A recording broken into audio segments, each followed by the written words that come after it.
Yes, what is up, everybody? Happy Monday. Welcome to Ginger Runner Live, episode number 144. We're getting up there. We're getting up there. We're getting old. Tonight's guest, ultra running legend, trail running legend, has been doing this for a number of years and doing incredibly well. This guy is like probably one of the most winningest guests we've had on the show, like current owner of tons of FKTs and course records and just an all-around badass. We're going to talk to him all about his incredible ultra running and trail running resume, his championships, basically everything, as well as a couple of stories that happened very recently, including a trail accident which led to a surgery, and the future and the races that he might be thinking about coming up here. And we're going to talk all about it on tonight's episode. I'm joined by Mr. Dave Mackey, and I am so excited about tonight's episode. This guy is amazing. So welcome, everybody. Sit back, relax. Get ready for Ginger Runner Live. It begins now.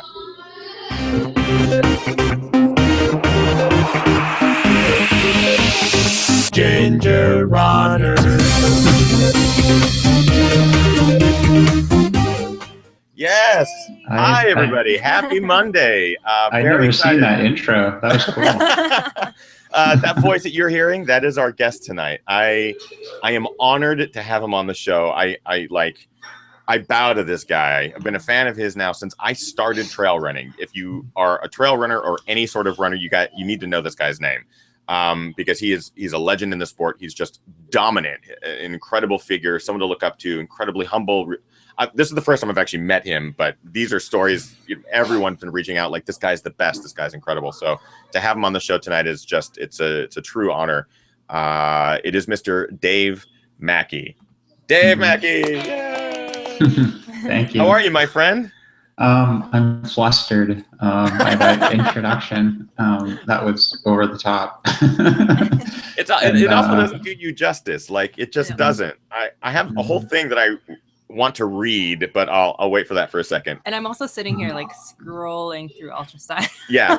If you go to Dave's Ultra Sign Up, it's just the tip of the iceberg as to what this guy has done. It's like scroll, first, second, third, scroll, first. Where are you? First of all, where are you? You have a wonderful backdrop. Yeah, this is what we call the art room at home in our family house in Boulder. You got the kids' basically projects all around the room from school. That's like amazing. We Ava is 8 years old, Connor is 6, and they do a lot of stuff. There's the fish tank way over there. That's awesome. Yeah, so I'm in what we call the art room. It's like an office / a project room. So yeah, I like your art room a lot better than our art room. Yours is nice. Ours is all fake. This is all fake. It's not real. It's just it's a fake background, but yours is all very real and homemade. I like that. So yeah, Dave's coming to us from Boulder. If you are unfamiliar with Dave, which I can't imagine you are, we have a lot of live viewers tonight, but if you're unfamiliar with him, I'm just going to read just from his Wikipedia page. And this, again, tip of the iceberg with this guy. Waldo 100K course record, Miwok 100K 3-time winner and course record holder, American River 50-mile winner, Bandera 100K course record, Fire Trails 50-mile course record, Moab Red Hot 50K course record, Rock and Ice Ultra inaugural winner, Headlands 50K course record, Way Too Cool 50K 3-time winner, Zane Gray Highland Trail 50-mile course record, Mountain Massacus Trail Run 50 miles 3-time winner. I will also say rim to rim to rim record holder at one point, and just all around badass. That also dovetails into Ultra Running Magazine Ultra Runner of the Year in 2011, the USATF Ultra Runner of the Year in 2004 and 2005, and won the USATF national titles in the 50K, 50 mile, and 100K distances. Again, that does not do this man justice. Dave, how does it feel to have someone read all this and like you don't seem the type that's like, yeah, I'm bragging about that. Yeah, most of those have been broken, those course records. Yeah, so that's kind of an old resume, but I mean, they will always be course records in our heart. Thanks. Or yeah, you could put an asterisk on all those. Like, there you go. There you go. Given the speed and level of competition in the sport now. So yeah, it's kind of nice to read that. It's been a years long project. I can imagine.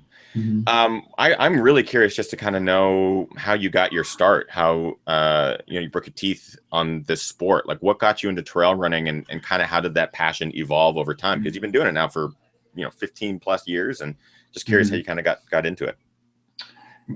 Primarily trail running started with I played soccer for years, and then in college I played a little bit, and in between soccer seasons I ran the trails in New Hampshire. Went to the University of New Hampshire, and that was the start trail running. And then I graduated, moved to Colorado, moved up to Breckenridge, and then up there I worked at an outdoor education center.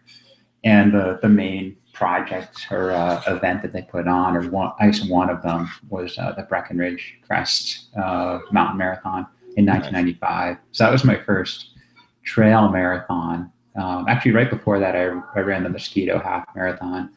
And then it took a couple of years to get into ultras, but I was always into the trails and being outdoors. But, ultra running was of course, not nearly what it is now. But, I knew about 50K or 50-mile races.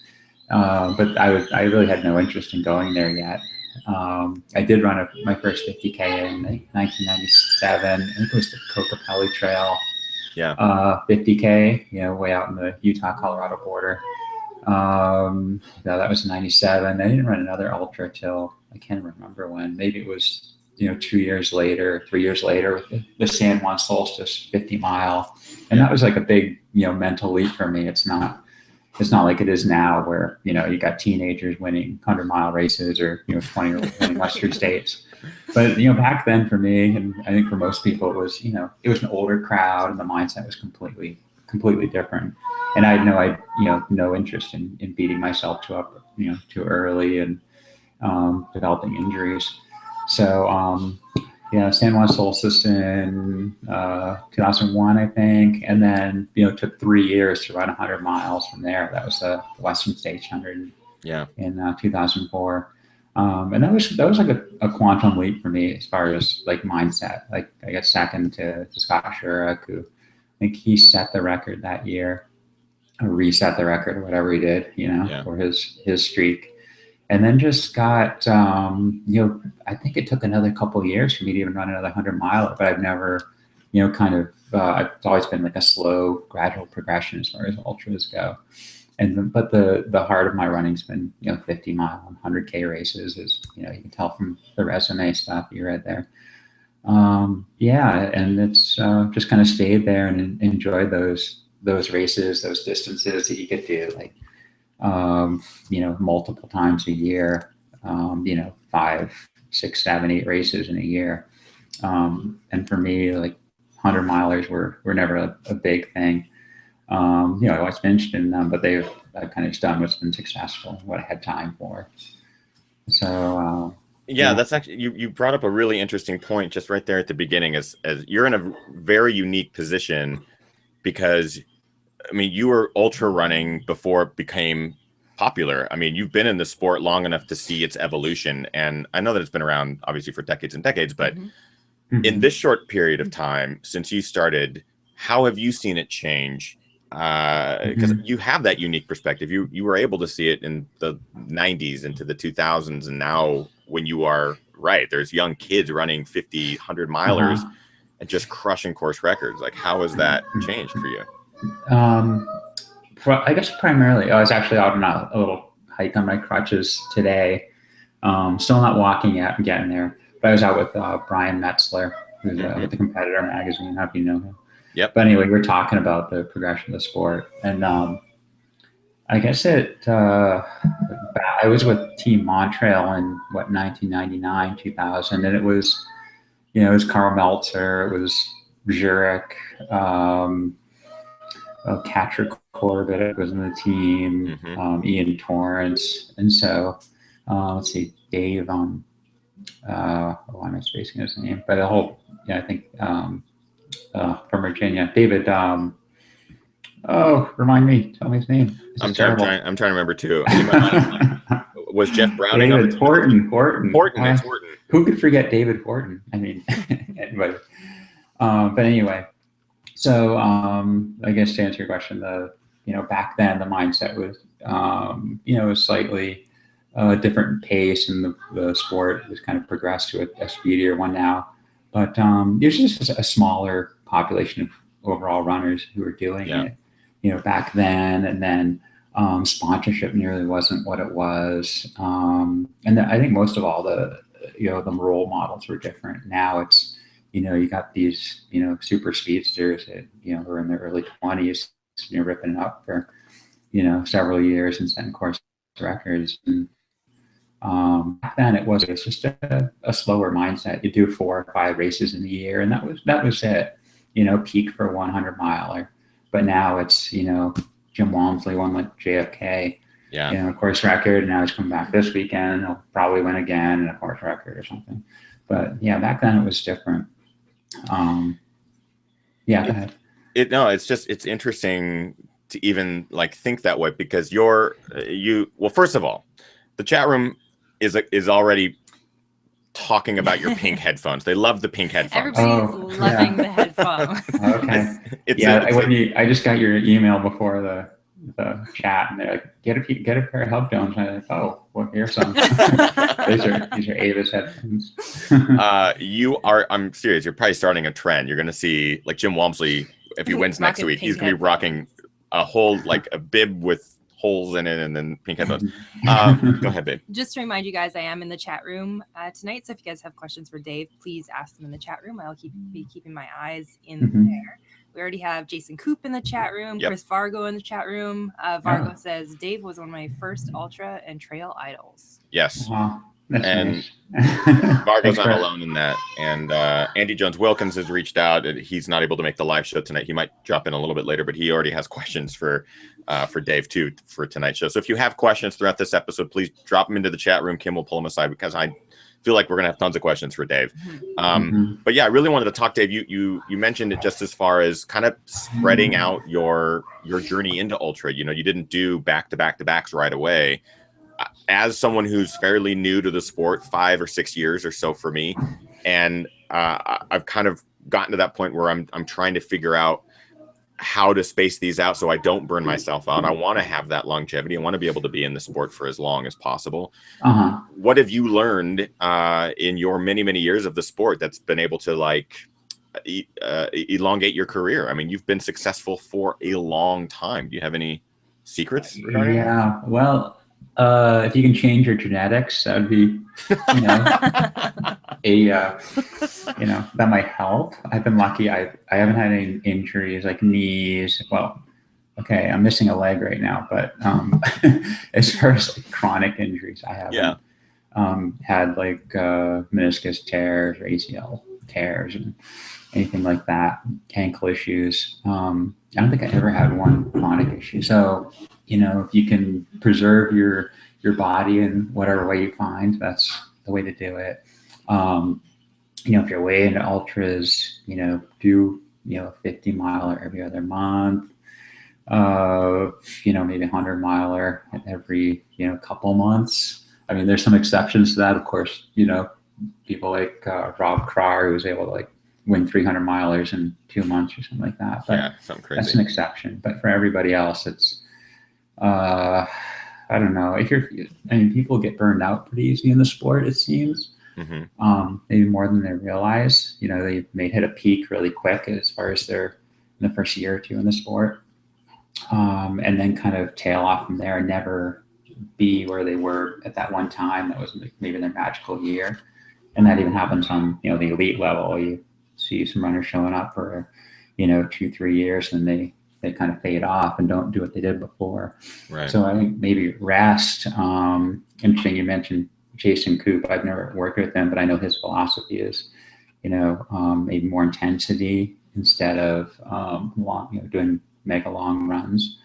Maybe follow that philosophy. Probably just maybe take more time off than you realize you need to.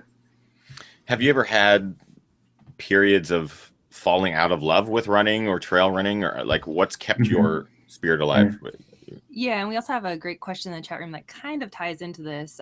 Jesse Murray in the chat room was asking if you had any advice of how somebody could recover from a really hard DNF. feel like that kind of ties into the keeping your falling spirit, in and out of love with the running. Yeah. I mean, you read my resume, but I had my share of DNFs too, and that's what everybody's race resume they really talk about. I've had plenty of those. I mean, for Western States, for example, I think I've got 3 or 4 finishes. I think I have 2 or maybe 3 DNFs there. So, wow. Yeah, I mean, you know what it's like in races. You don't know if something's going to go wrong.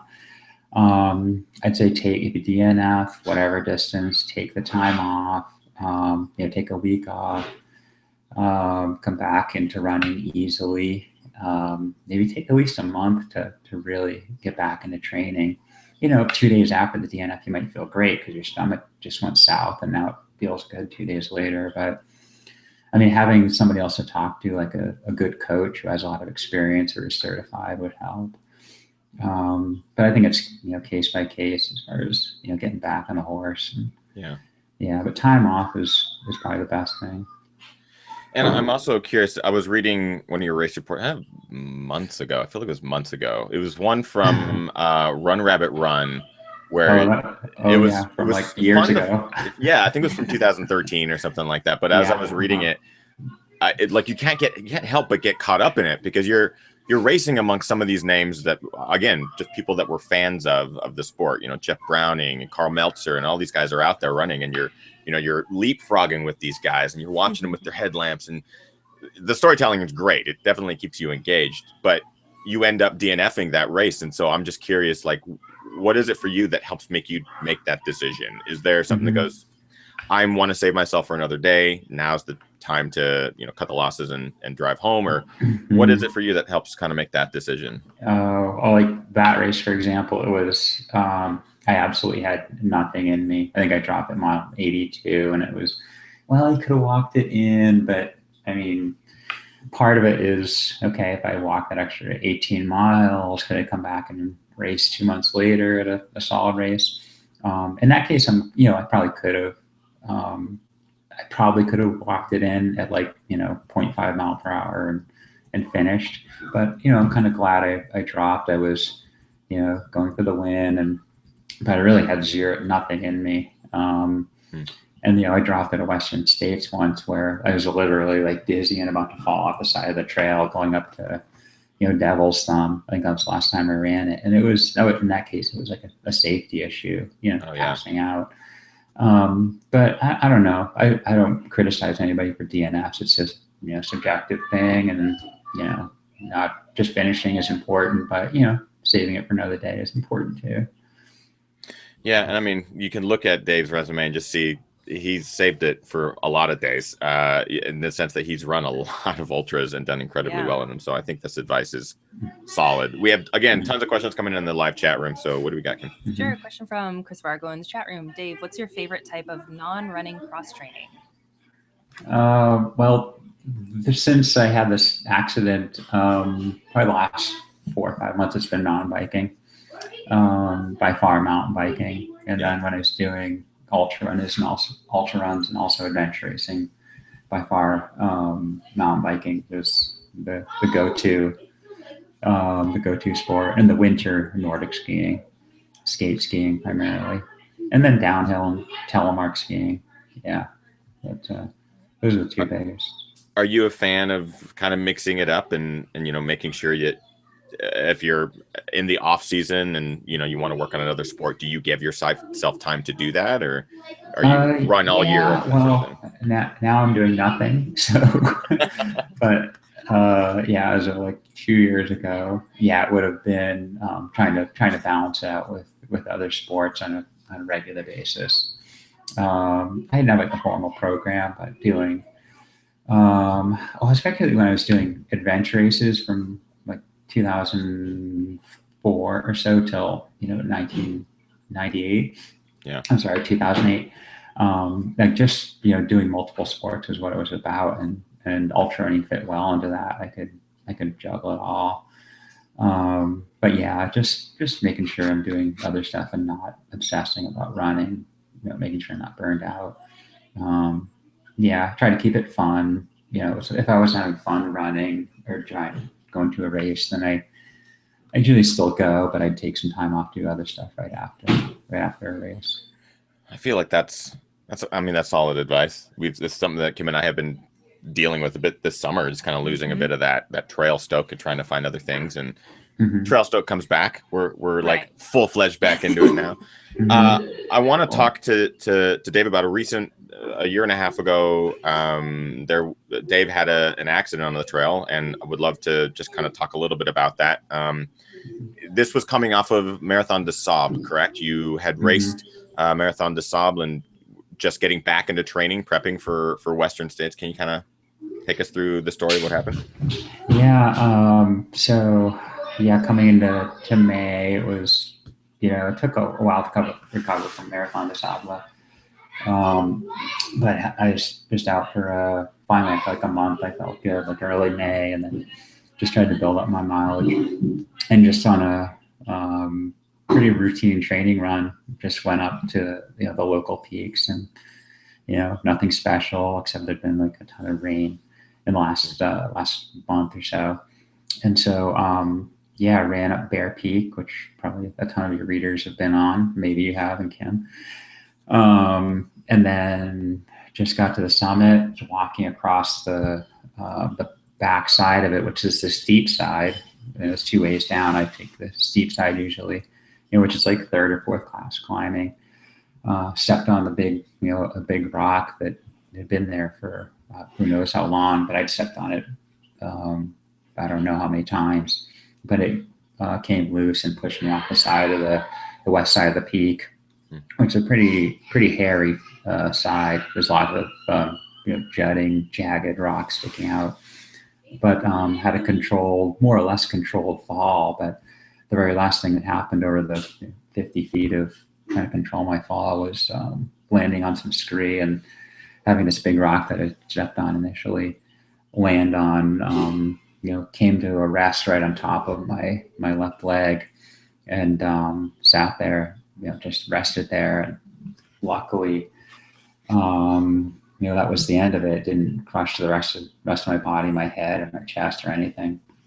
But my friend Paul, who I'd been out there with, I just ran into him actually 2 minutes before the accident, and he was just coming up behind me. He was able to get the rock off with a big stick. Called 911, called some friends from the top of the peak, and the rescue group, their process was initiated with a 911 phone call. One of the open space rangers eventually got up there, as well as the rescue group. But fortunately, right in the area, it's like Boulder on a Sunday morning, there were probably, who knows how many runners are out there on a given day, but in that case, there were 5 or 6 friends who, just through this phone tree, they showed up within, like, in the space of 45 minutes, was able to sort of stabilize me on this slanting slope, while the rescue group and the open space rangers showed up. And from then it was a technical rescue. When Paul pulled the 250-pound rock off my leg, very quickly saw I was dealing with an open fracture. I didn't lose a lot of blood, luckily, no severed arteries. But from the rock on my leg till going to the hospital, I was stable the whole time. So overall, very it's an unfortunate accident, but in hindsight, I see it as a could have been a lot worse kind of thing. Where the fall alone could have killed me, or the just the trauma from it could have killed me. But I'm lucky to be alive, and leads me up to where I am today. And it's definitely things are taken away, but now it's it's a good situation as far as making the decision what to do with my leg. Yeah, I remember the day. Obviously, this is the first you and I have met, but I remember this day kind of brushing across all of the trail running community. It seems like everyone wanted to do something, no matter where they lived. They wanted to help Dave. So I'm just I was really curious what was going through your head when this happened. Was it oh my God, thank God that I'm, still alive, or, I'm not gonna be able to run again? Or what were the thoughts going through your head on the mountain while you're waiting for the rescue? Yeah, it was primarily, like, I didn't know what was going on, once the rock had crushed my leg. So it was, primarily looking out for shock. That was the first thing, just sort of monitoring myself during that. And, my leg was killing me, but I was thinking, okay, am I like slipping out of consciousness? Is the pain level, astronomical? I can see the open fracture. Is there, is blood going to start spurting out, or is there, am I pooling blood somewhere inside me from, that I hit my chest when I fell? So it was kind of just monitoring myself, and then thinking beyond that. I wasn't even there as far as like what I'd be doing in the future. It was all about just trying to make sure I'm going to be alive. And after about probably 20 minutes, I kind of knew, like, okay, I'm going to survive this. I'll get through it.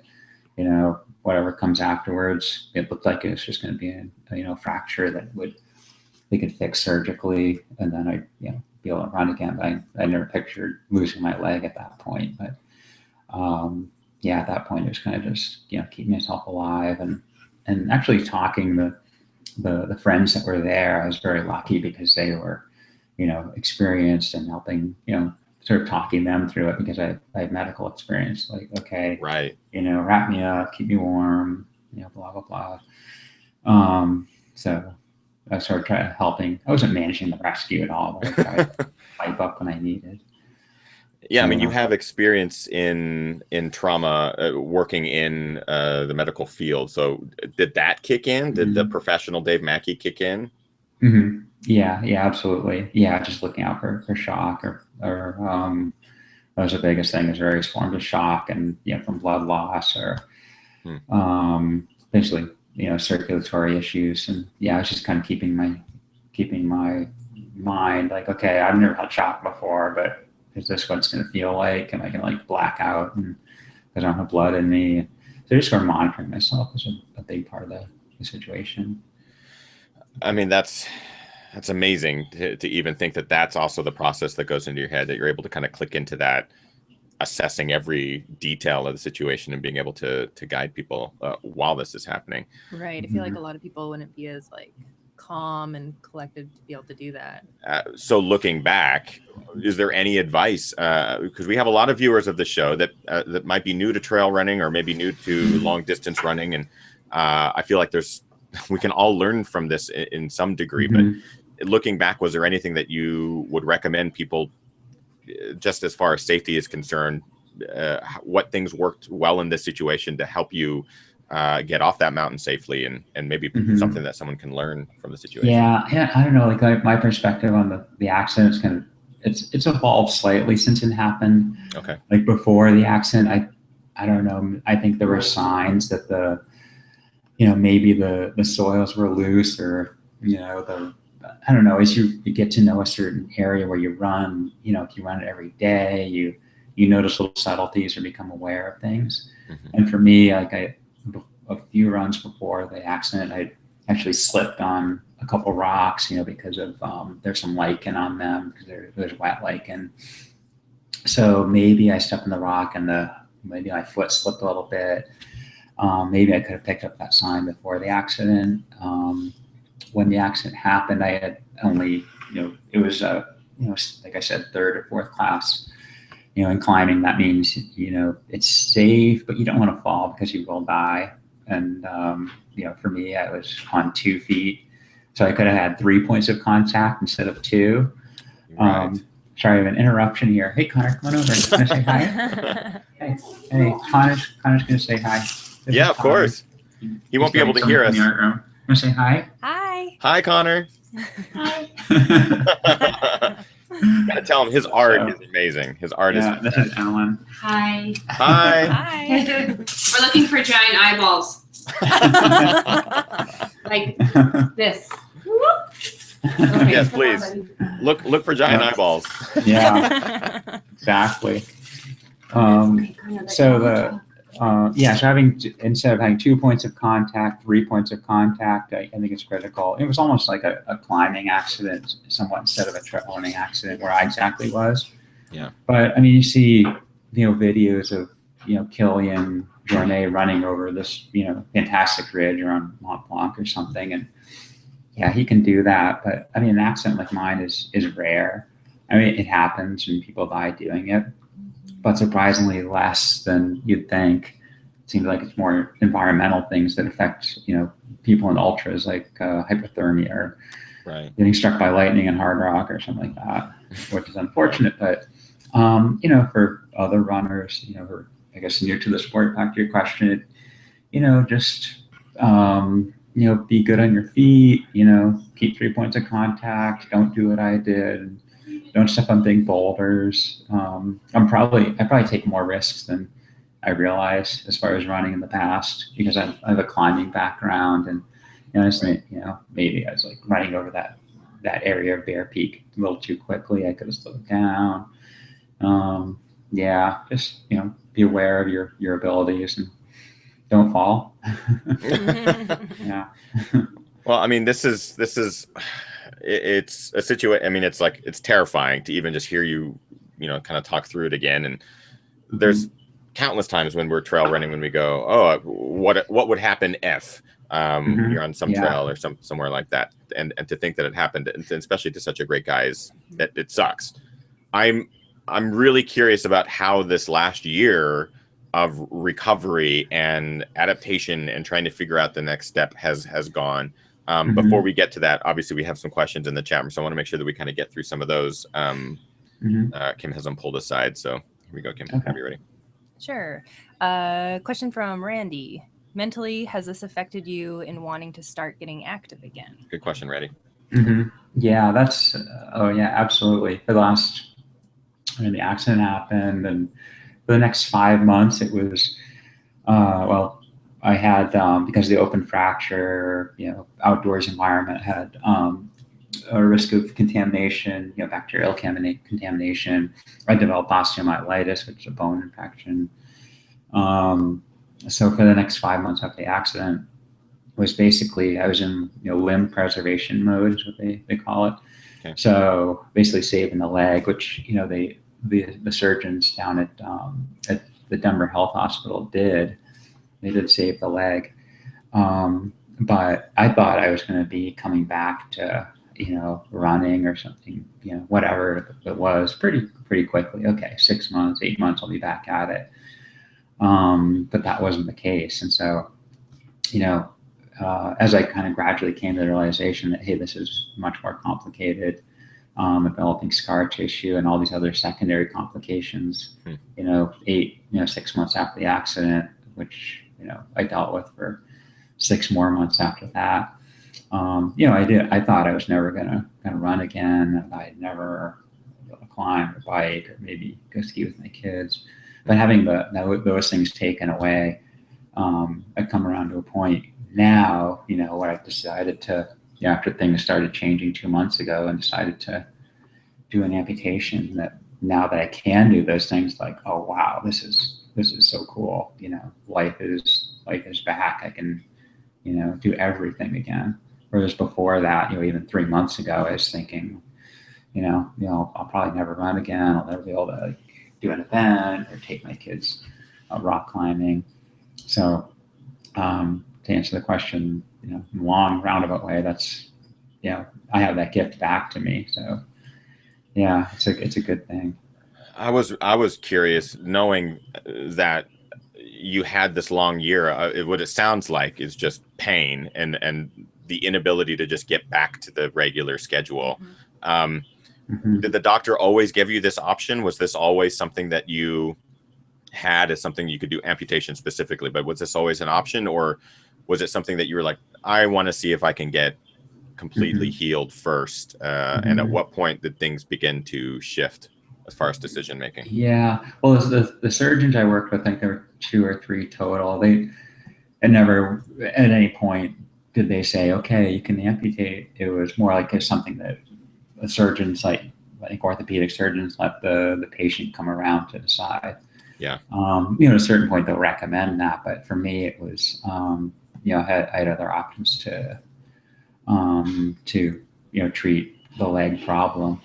And so we tried all those things, and it came to a point, late September, when I was having new, pain. Maybe I've overstated that issue. It's been an issue with, I tried to hike too far or something like that. Okay. And that was up till like September, and I developed some new pains, and then CT of the leg showed the bone grafting that I had done wasn't working, and the hardware was failing. So it came around to just basically like, okay, these things are failing. I can go through several more surgeries. And I talked to the surgeons about that, and they thought, sorry, I got another interruption here. Please bring it on. That's how it is with family. He's hiding right now. All right, want to say hi again? Hi. That's awesome. But you can stand there behind me, but if you quiet, okay? So this is my life right here, family. Absolutely, man. That is a good life, yeah.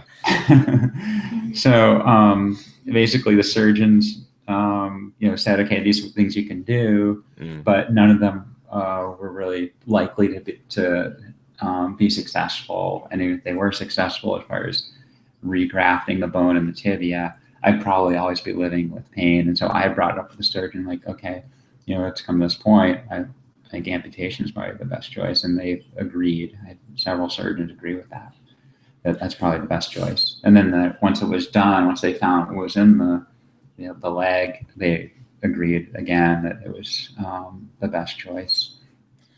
We have, again, more questions from the chat room before we get to that. Okay. Just speaking of family, how much did your family come into play here with the decision? I mean, was it the ability to run and play with your kids again? And did you, I obviously know the answer, but how was consulting your family? Did you sit down and have the discussion with all of them? Yeah. It was like being able to just have a normal life and be able to go, do things with them in the outdoors, which is so important to us.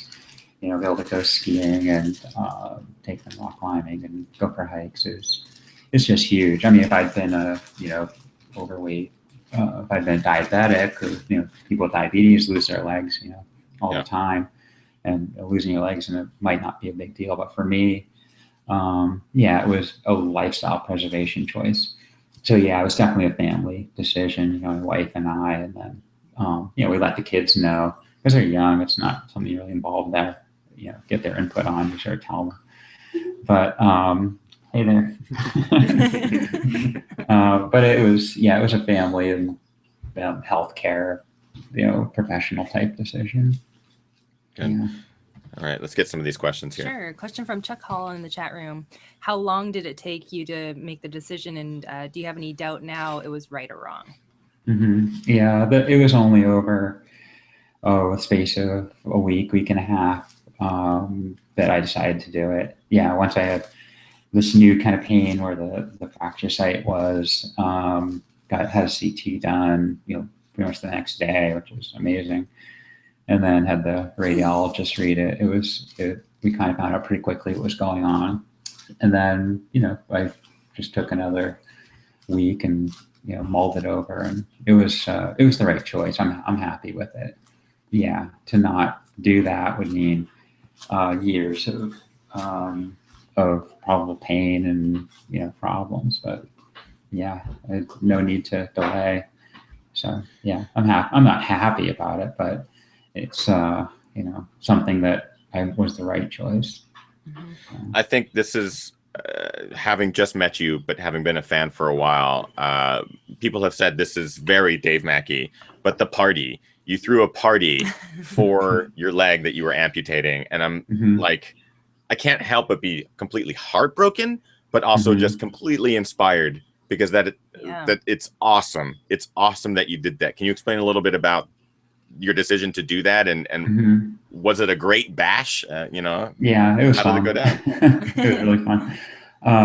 My friend Mike Hewitt, he's an orthopedic surgeon in Denver and an ultra runner. He said, "You gotta have this party, man. You gotta." I wasn't gonna have it, but he suggested it, and he was calling around like, "Hey, can you throw this party?"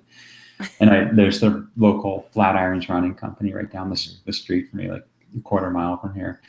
So I know those guys and called them up and, "All right, can you throw a party for this? Because I'm gonna lose my leg." And they were happy to do so. But it was great. I got to see people that, and if I hadn't done it, I saw people I hadn't seen in years show up. It was super fun. Yeah.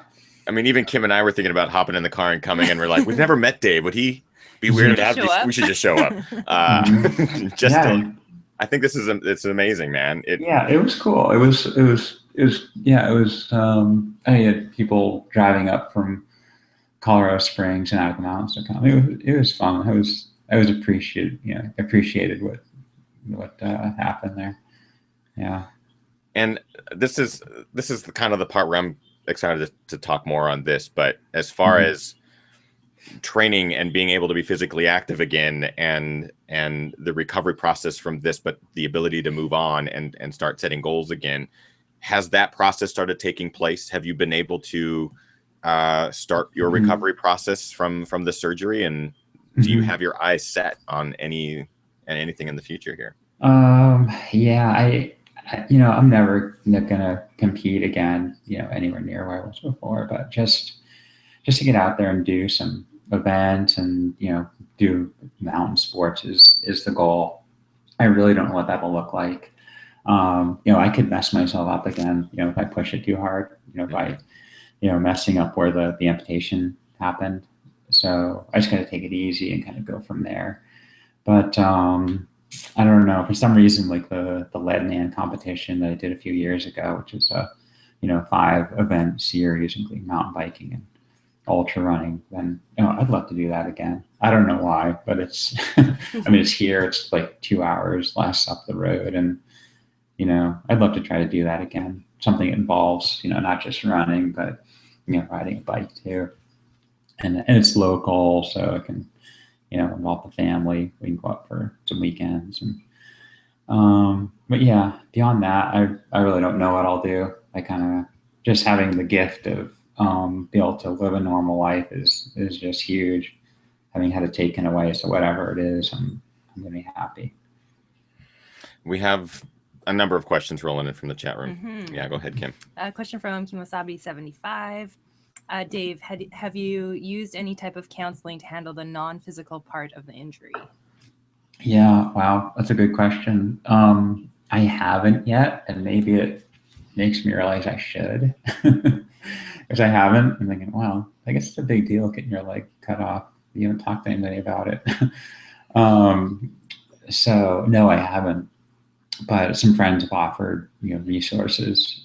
Travis Macy was telling me about someone he's talked to recently, and yeah, so we'll see. I feel like maybe just the fact that I'm gonna be 100% again, maybe that kind of temporary, it's not a high or anything like that, but that realization of like, oh, cool. But then there's some bummer moments now too, but I'm pretty good about just rolling with it and just I made the right choice, and but I think I'm gonna probably have some wake up calls in the next couple months. It's not going to be easy, it's a huge adaptation that I'm going to go through, and it's totally new to me. So yeah, I might have to go there.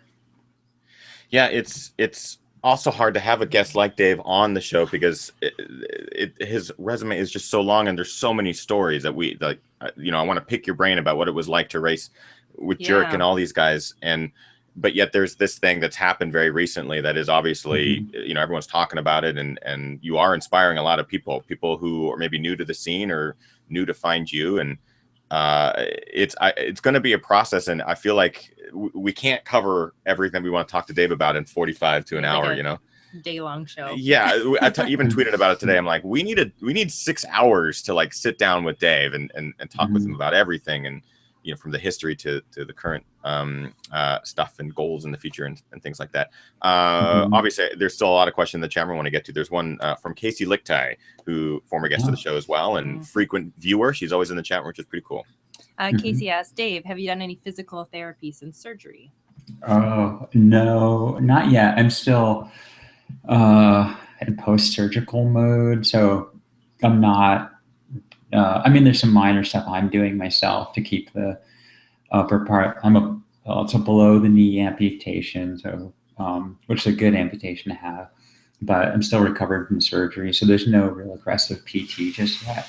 Once I get a prosthetic, which maybe I'll have in a week, I hope, then I can do some PT, which to help strengthen the leg.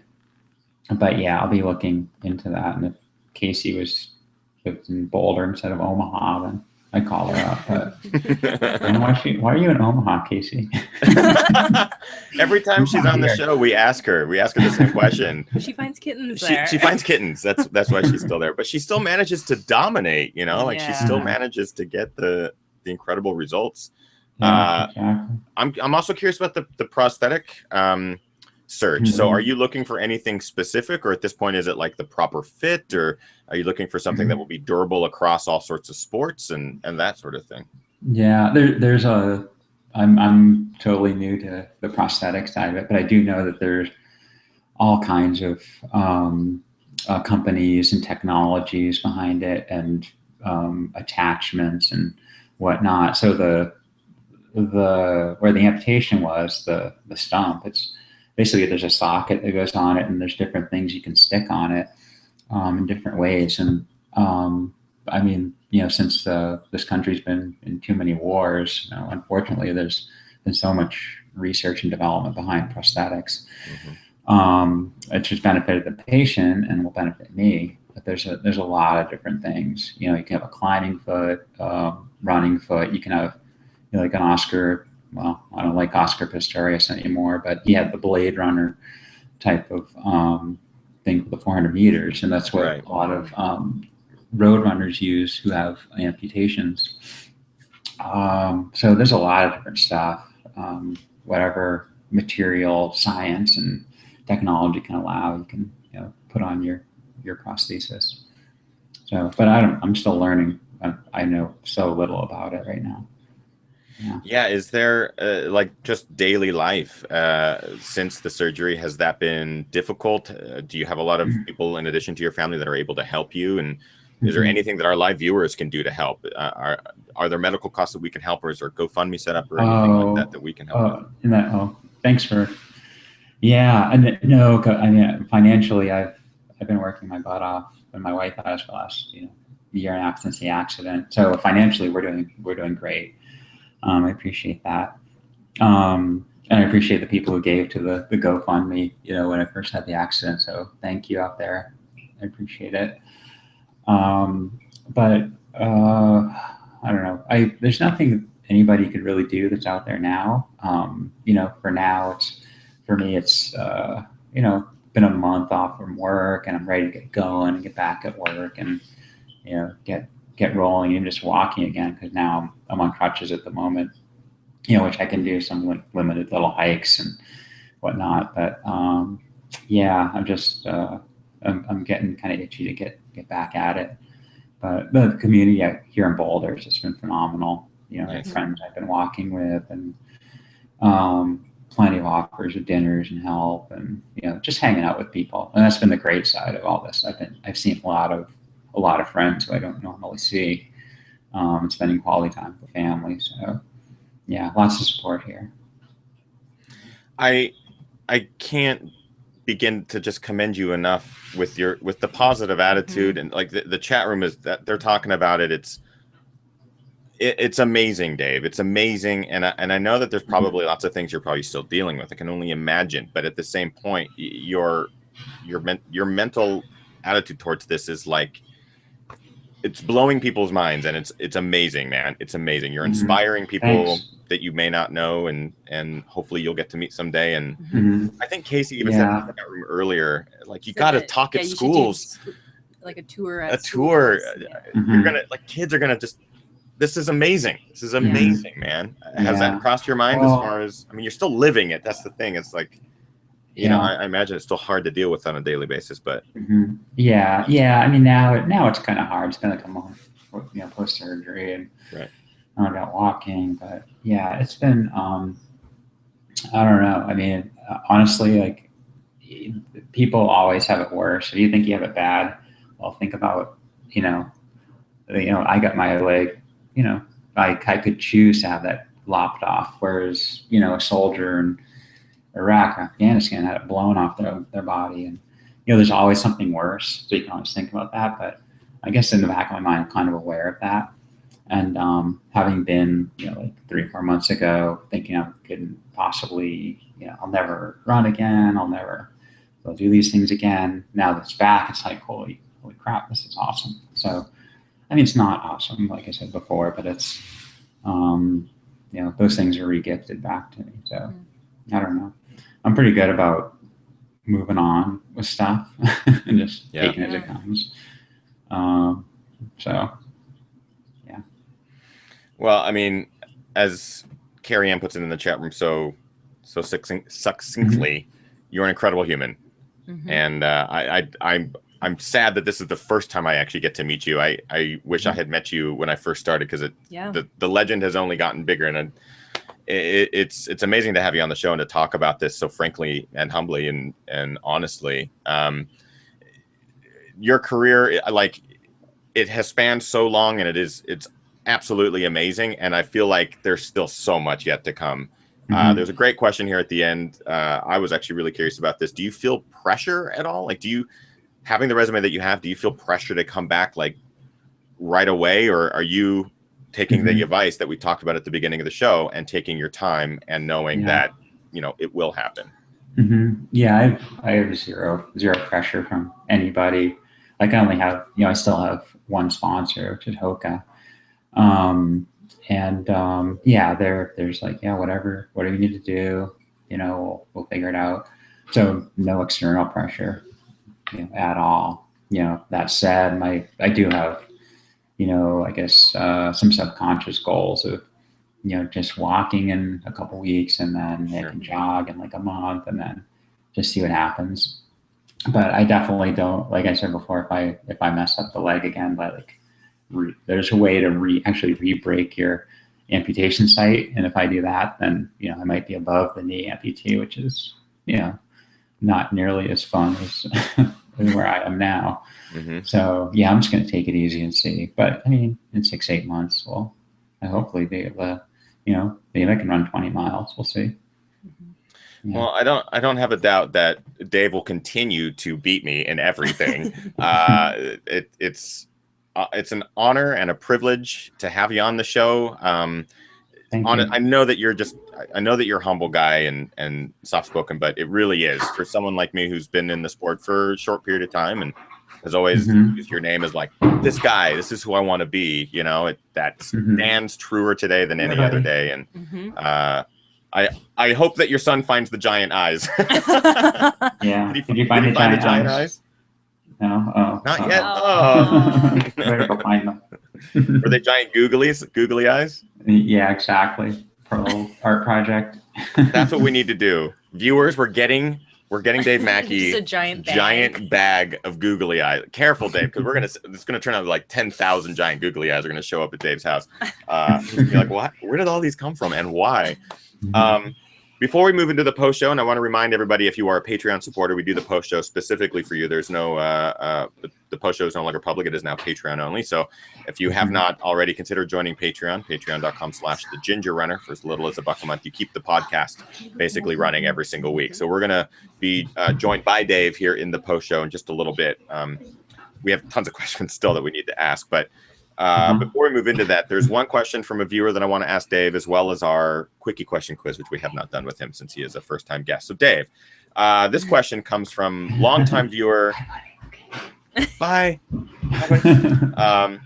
This question comes from a longtime viewer, a frequent guest of the show, and also a big fan and friend of yours, Andy Jones Wilkins. He sent this to me to ask you on the show. It says, Dave, you are the embodiment of the ultra runner's trinity: patience, grit, and faith. Moving forward, if you get to run one more race, what would it be? I know he wants me to say Western States. I knew it. Yeah. I know where that's coming from. So Andy, I don't know. I can't qualify for Western States this year yet. I got to do a qualifier. So we'll see. Maybe next year, 2018 or something. We'll see. But gosh, yeah, like I said, maybe the Leadville series next summer. I don't want to set myself up for failure, but yeah, I guess that's a pretty hard series. Yeah. Yeah. Brian Metzler was talking about how he's doing the Boulder Ironman this summer, and I was asking, when is that? And, oh, it's in June. How would that fit with Leadville? I've never done an Ironman, but I have to learn to swim if I do that. So I don't know. Maybe Leadville. That would be amazing. I also need to learn to swim. That would be really nice. Total sidetrack.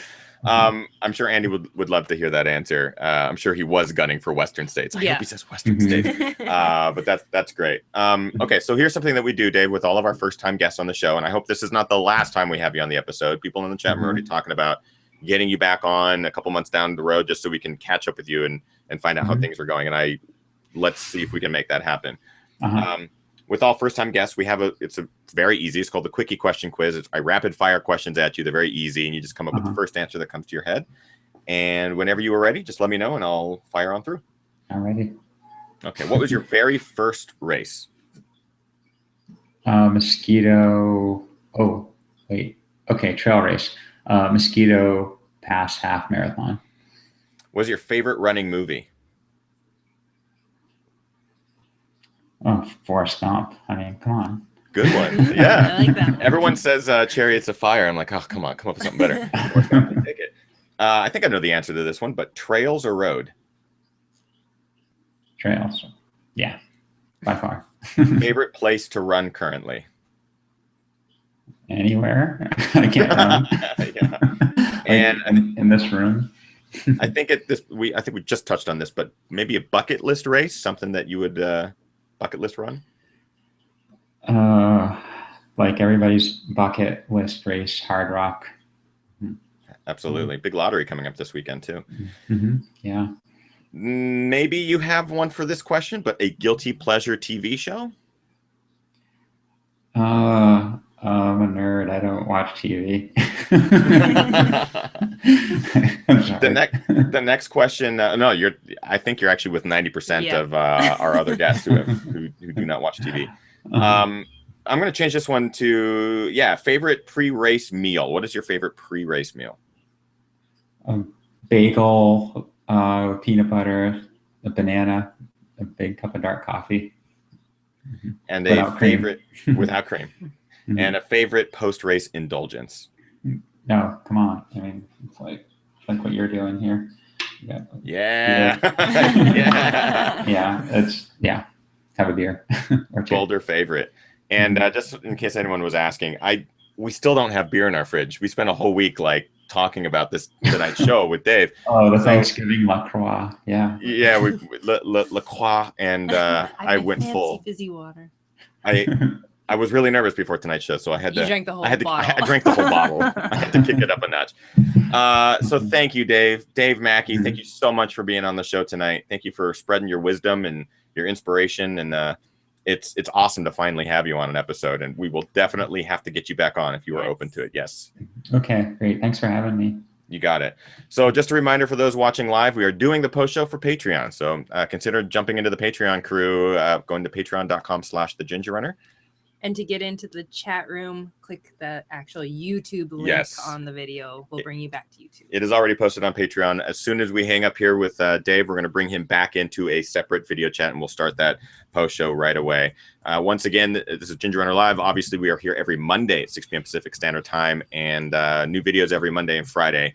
And new documentary, A Decade On, Brian Morrison's story from the 2006 Western States, will be coming very, very soon. We did our premiere last week, and it was hugely successful, and I'm very excited to share it with the world, and I hope you guys get a chance to see it. And subscribe to the channel, youtube.com/thegingerrunner. That's it, everybody. We'll see you next Monday, or we'll see you in the post show if you're a Patreon supporter. Cool. That's it. Thanks, guys. Bye. Bye.